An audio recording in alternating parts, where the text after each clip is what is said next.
पहले राजाओं के पास होती थी कंचनी मुद्रा, और उस कंचनी मुद्रा का काम होता था कि वो लोहे को स्पर्श कर दो तो लोहे को सोना बना देती थी।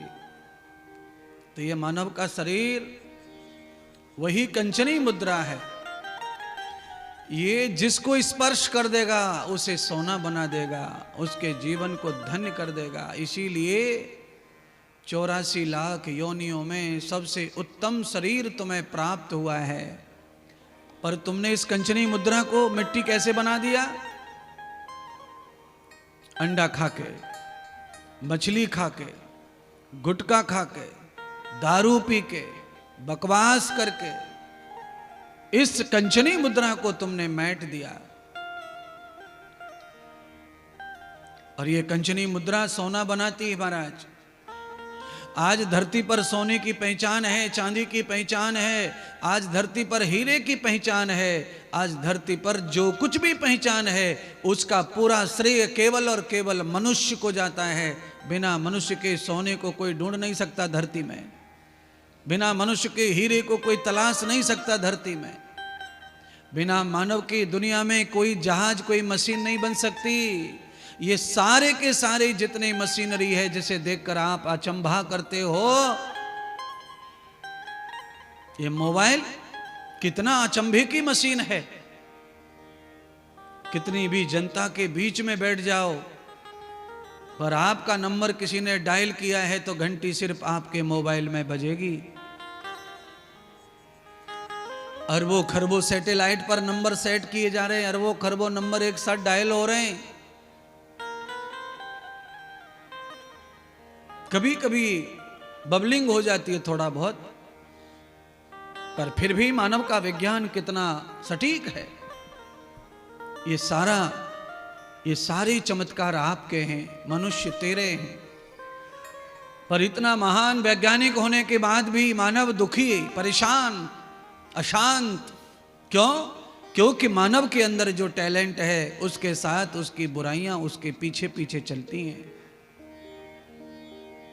उसका स्वार्थ उसे मूर्ख बनाए रखता है, अज्ञान में धकेलता रहता है ज्ञानी को, एक ध्यानी को, एक योगी को अज्ञान में ढकेल देता, अंधकार में। क्यों? आदमी का स्वार्थ ही तो उसे पशु के बराबर बना देता है।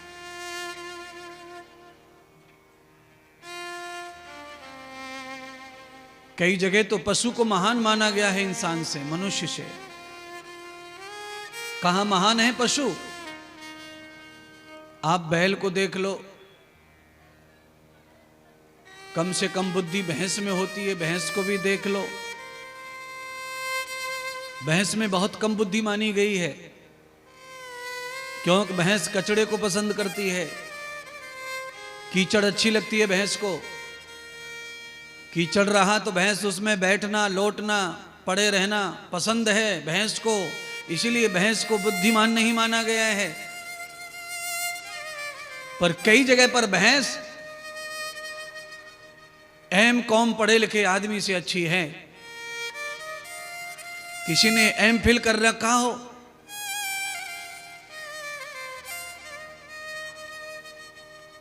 और मरे हुए बकरे को खरीदने के लिए पैसा खर्च कर रहा हो, मरी मछलियों को इकट्ठा करके घर में ला रहा हो, तो एक एम.ए. एम.फिल व्यक्ति उस भैंस से ज्यादा बुद्धिमान नहीं हो सकता जो भैंस कचड़े में बैठना पसंद करती है पर मांस खाना पसंद नहीं करती है।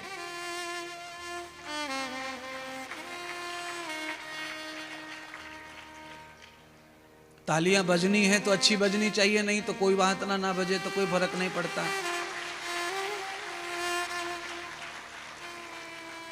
एक बार भी तालियां बजे ना बजे कोई फर्क नहीं पड़ता है, पर मैं तो कहूंगा मांस छोड़ने के लिए, मैं तो कहूंगा मछली छोड़ने के लिए।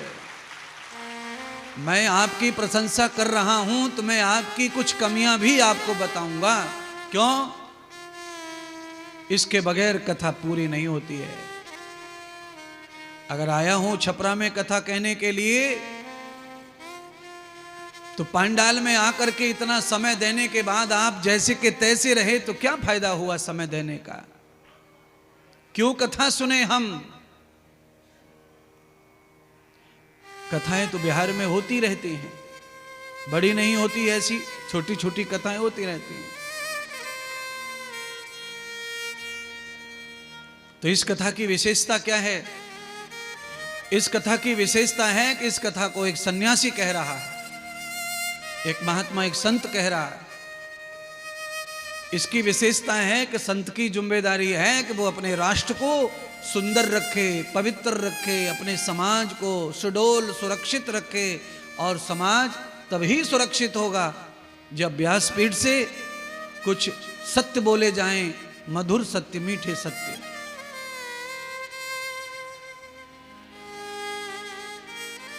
क्यों?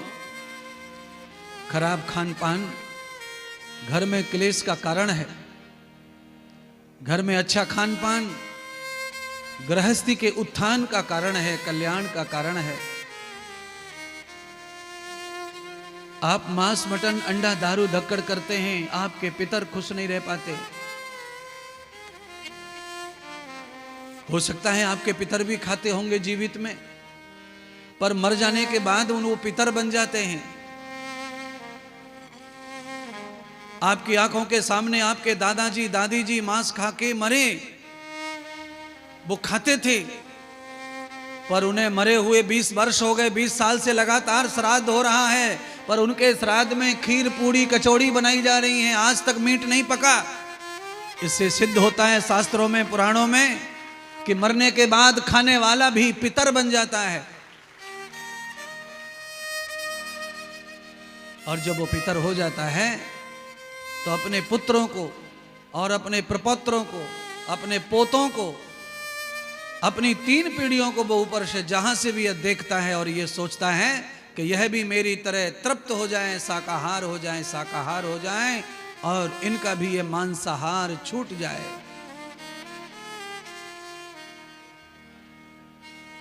क्यों? केवल इंद्रदेव की बात नहीं है ये। 10,000 वर्षों से भी पहले महर्षि पतंजलि ने योग शास्त्र लिखा है, योग दर्शन नाम है उसका। वो कहते हैं कि भक्ति का प्रारंभिक सूत्र क्या है, भक्ति का प्रारंभिक पड़ाव क्या है, भक्ति प्रारंभ कहां से होती है? तो महर्षि पतंजलि कहते हैं भक्ति को प्रारंभ करने के लिए आदमी का आहार शुद्ध और शरीर शुद्ध होना चाहिए।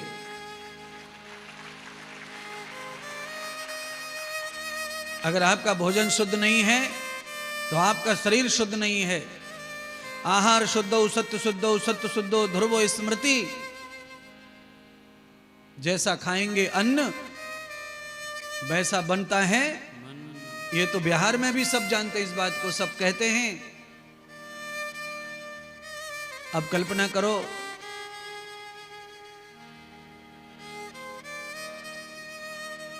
मुर्गा खाने वाले का मन कैसा होगा?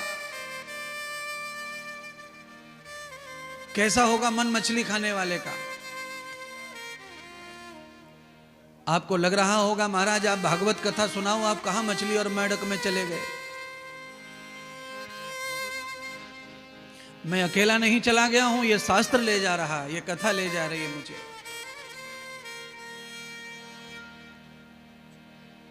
परमात्मा ने योग लाया है, कथा हो रही है, महात्मा आए हैं, तो हिंदू सनातन धर्म की पताका लहरनी चाहिए। ये मांस मटन अंडा हिंदू सनातन का धर्म नहीं है।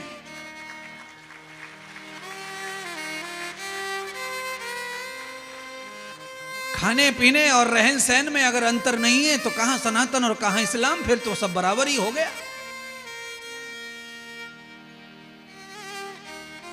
अगर सनातन होने पर तुम्हें गर्व है तो आहार व्यवहार भी शुद्ध होना चाहिए। मेरे ऋषियों ने नहीं ये आदेश दिया कि आप कुछ भी खाओ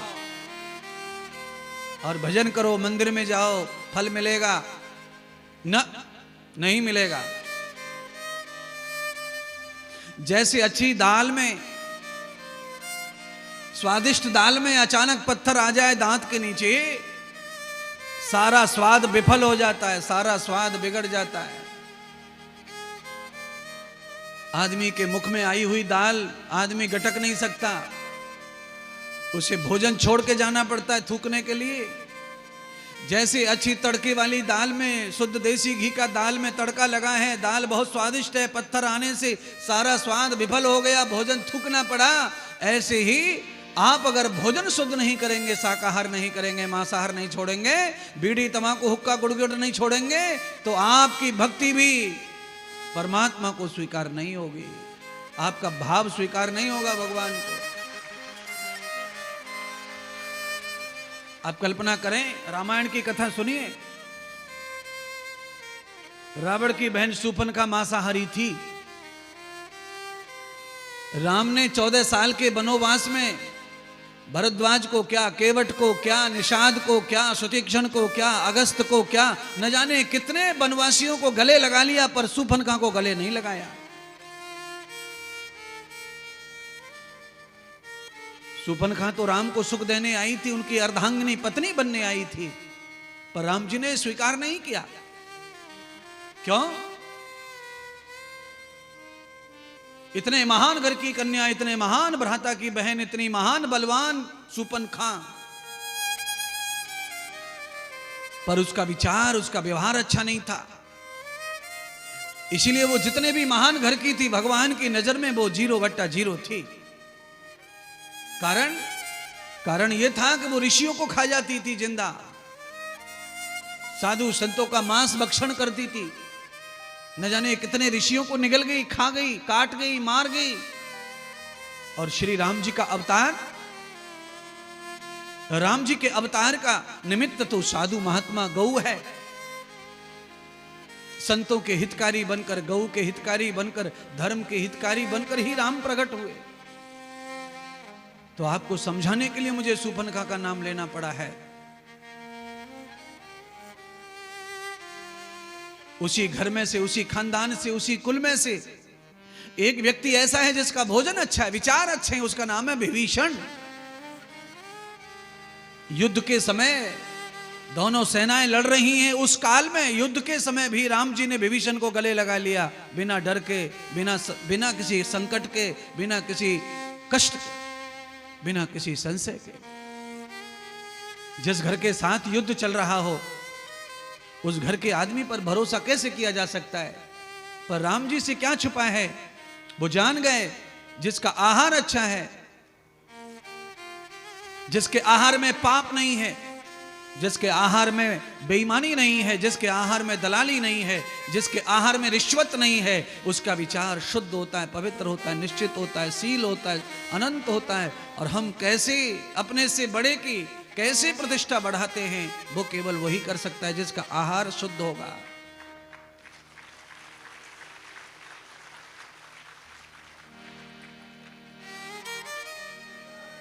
एक मछली खाने वाले व्यक्ति ने कम से कम 1000 प्रकार के जीवों को खा लिया, क्योंकि मछली तो जीव ही खाती है। मुर्गा खाने वाला व्यक्ति ने जाने कितने कीड़े मकोड़े खा गया, क्योंकि मुर्गा तो कीड़े मकोड़े खाता रहता है गली मोहल्ले में कुटक कुटक करके।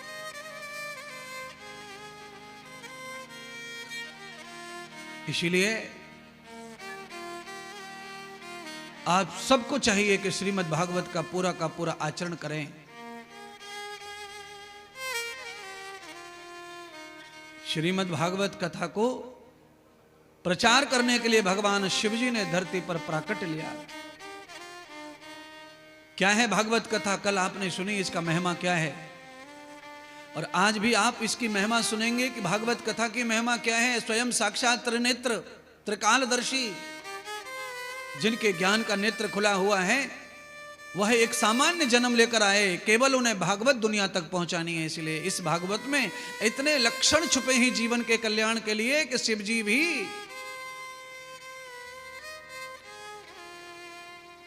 भागवत सुनाने के लिए सामान्य जीवन धारण कर लिया शिव जी ने। तब सौनक आदि ऋषियों ने पूछा सदगुरु भगवान श्री सूत जी से, हे गुरुदेव, महादेव क्यों अवतार लेकर आए श्री शुकदेव का, और उनका कैसे अवतार हुआ, हमें कथा विस्तार से सुनाओ। महादेव के सुखदेव रूप में आगमन के विस्तार को हम सुनना चाहते हैं। और श्री सुखदेव जी ने कथा का प्रचार कैसे किया, भागवत कथा कैसे पॉपुलर हो गई, कैसे प्रसिद्ध हो गई।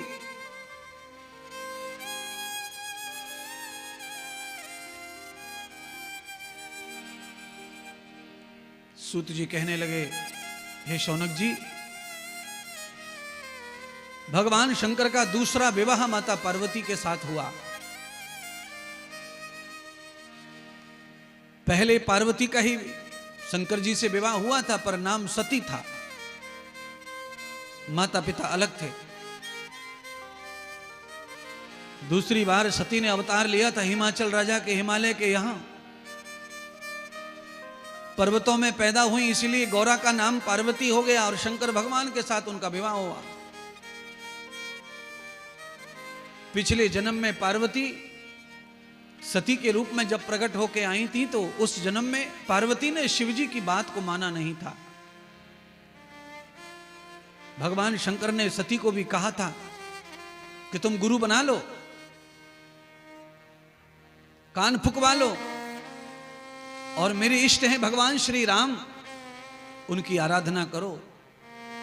सती मानती नहीं थी। सती कहती थी, तुमने जिसका ध्यान करते हो मैं उसका ध्यान क्यों करूं, मैंने क्या देखा है राम का। जब महादेव की बात भी सती ने नहीं मानी, तब सती को लेकर के महादेव कुंभज ऋषि के आश्रम में राम की कथा सुनाने ले गए। तो वहां पर भी एक दिन कथा सुनी और उठ के चल दी, उनका मन नहीं लगा कथा में। लौटते हुए राम की परीक्षा भी ली, तो भगवान शंकर ने माता सती को अपने हृदय से निकाल दिया था। इस कारण अपने पिता के घर में जाकर यज्ञ में आत्मदाह करना पड़ा। भगवान शंकर को यह पता चला कि मेरी सती मर गई अग्नि में कूदकर, तो सारे जगत को जलाने के लिए भगवान शंकर ने रुद्र रूप धारण कर लिया था। तब भगवान ब्रह्मा जी ने और विष्णु ने शांत करके भगवान महादेव को कहा कि हे महादेव, सती मरी नहीं है, वो तो अजन्मा है, अनंत है, वो तो जगत माता है। उन्होंने शरीर बदल लिया है, क्योंकि जो शरीर आपकी आज्ञा में नहीं रह पाया वो शरीर सृष्टि पर रहने का अधिकारी नहीं है। जो भगवान का नहीं हुआ वो किसी का नहीं होना चाहिए, ऐसा कह के उन्होंने शरीर अंत कर दिया।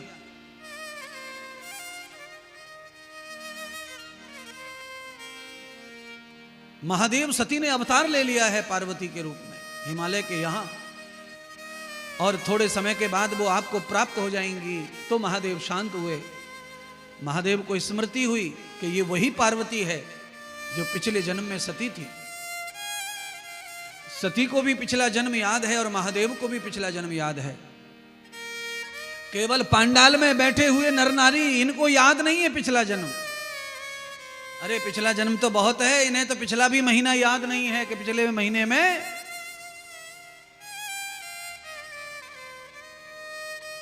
आज के दिन इन्होंने क्या खाया था, आज के दिन ये कितनी देर सोए थे, आज के दिन इनके मुंह से क्या क्या बकवास निकली थी। एक महीने पहले किया हुआ वार्ता, एक महीने पहले किया संवाद, एक महीने पहले वो खाया भोजन आज याद नहीं है तुमको, तो जन्म जन्मों का याद कैसे रहेगा। इसलिए पुनरात जन्मम न भूतानाम कर्म, बिना पिछले जन्म को याद रखे बगैर अगला जन्म नहीं सुधरेगा तुम्हारा।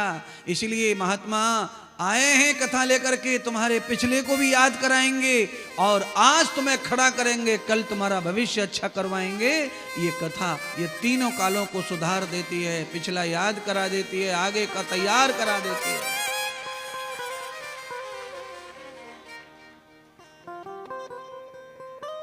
पिछला याद नहीं आएगा तो आगे भविष्य अच्छा नहीं बनेगा।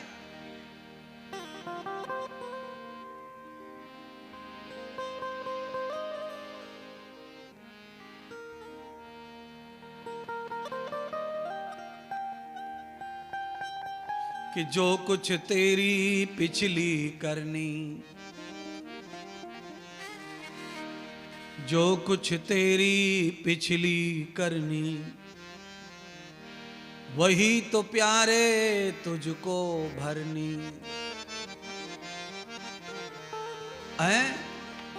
गंगा जी पे जाके गंगा जल चढ़ाया, गंगा जल में 7 डुबकी लगाया, पंडे पुजारी को दान करया, पर पिछली करनी से पीछा छूटने वाला नहीं है, भोगनी पड़ेगी।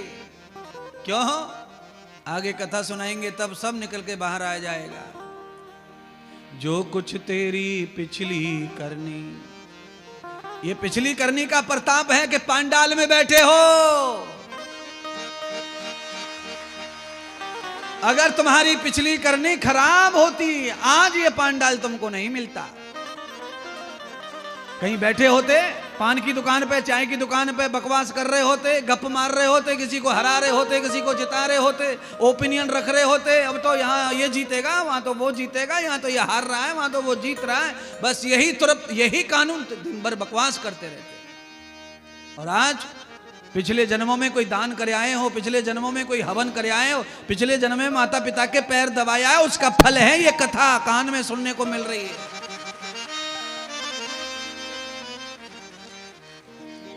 क्या छपरा में इतने लोग नहीं है ना? भरा पड़ा है, लाखों लोग हैं, पर सबने दान किया नहीं है, सबने पैर दबाया नहीं है, सबने बूढ़े माता पिता की सेवा नहीं की है, सबने सेवा नहीं की है मस्जिद गुरुद्वारे में जाकर के, मंदिर में जाकर के। इसीलिए सब भाग रहे हैं, दौड़ रहे हैं रोड पे, हाय हो पू पाए टू टाय।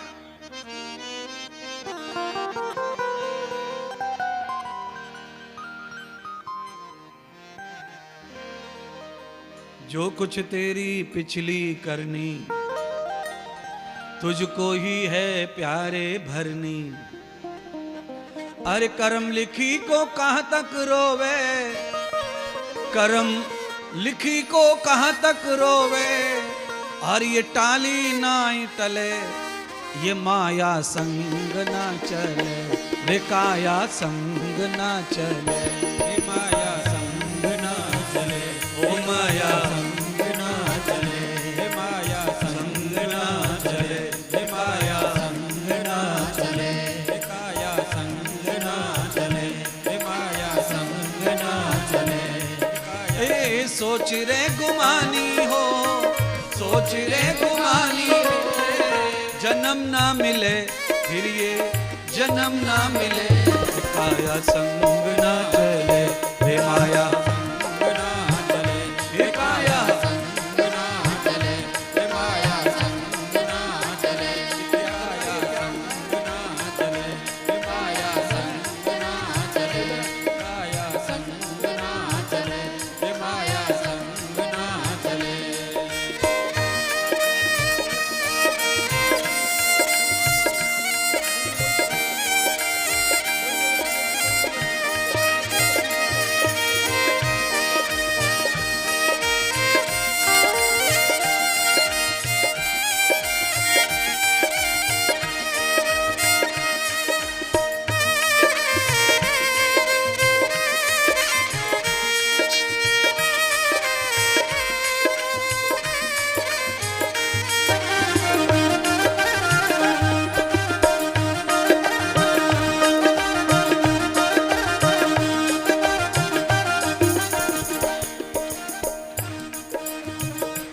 काया संग ना चले, हे माया संग ना चले, हे काया संग ना चले, रे माया संग ना चले।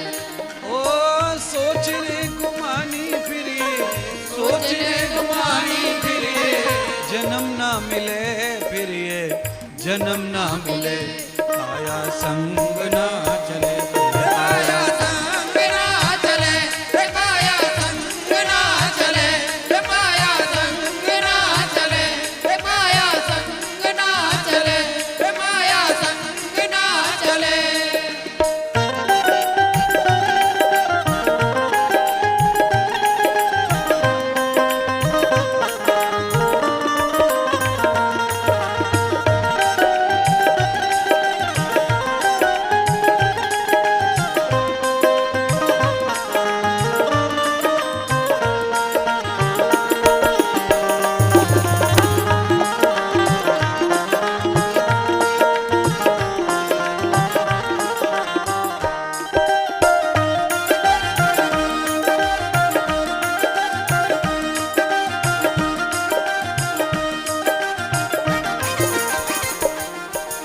10 6 16 गई खेल में, 10 6 16 गई खेल में, तेरी उम्र 10 6 16 गई खेल में, 10 6 16 गई खेल में, 40 तेरी आंख मेल में, 40 तेरी आंख मेल में, तेरा बचपन हाथ मले मले, तेरा बचपन हाथ मले, तेरा बचपन हाथ मले मले, तेरा बचपन हाथ मले, काया संग न चले ओ माया संग न चले, ये काया संग ना चले, ये माया संग ना चले, ये काया संग ना चले, ये माया संग ना चले।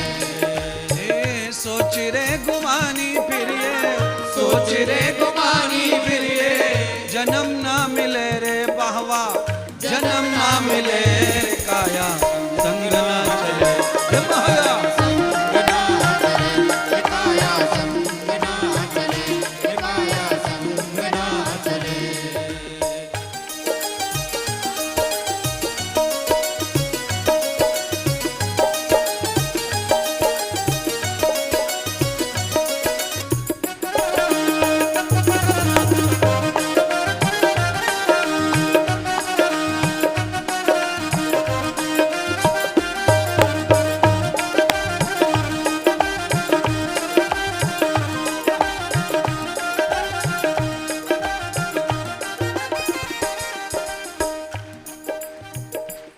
चालीस वर्ष का हिसाब हो गया,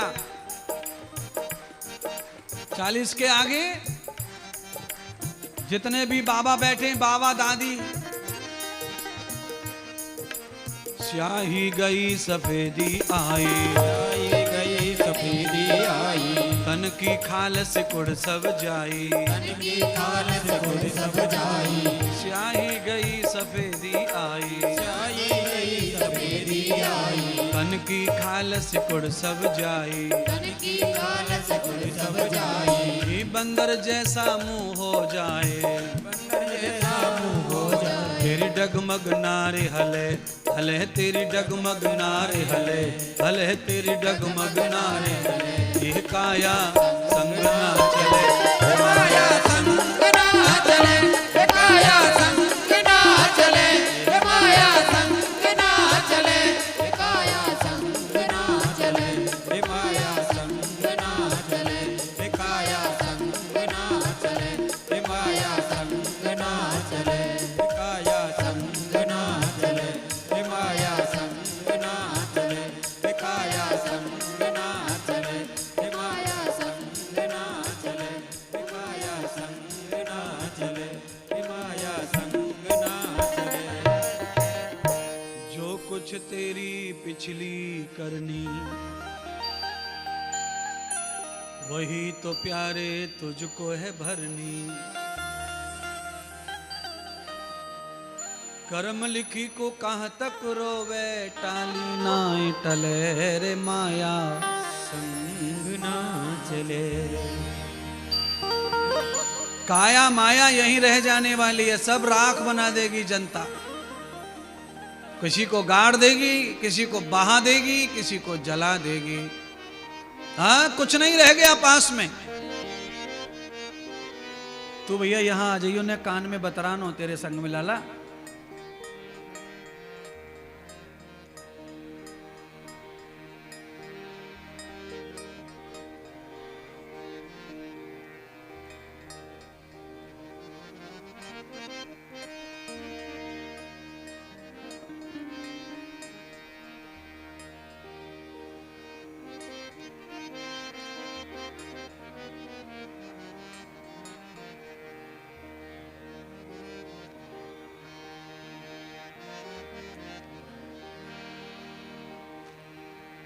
हाँ मैं तुझको ही बुला रहा हूं भैया।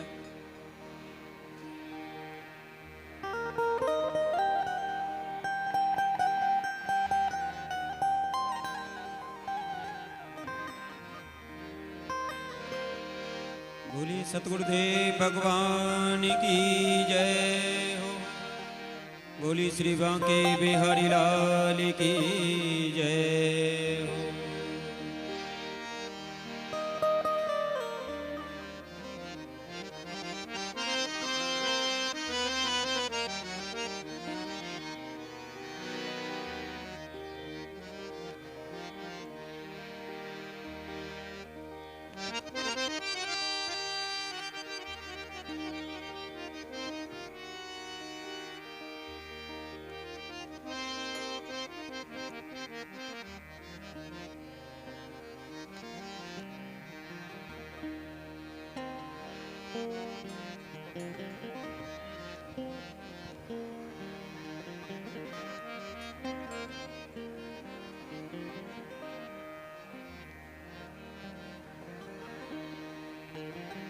जो कुछ तेरी पिछली करनी, तुझको ही है प्यारे भरनी।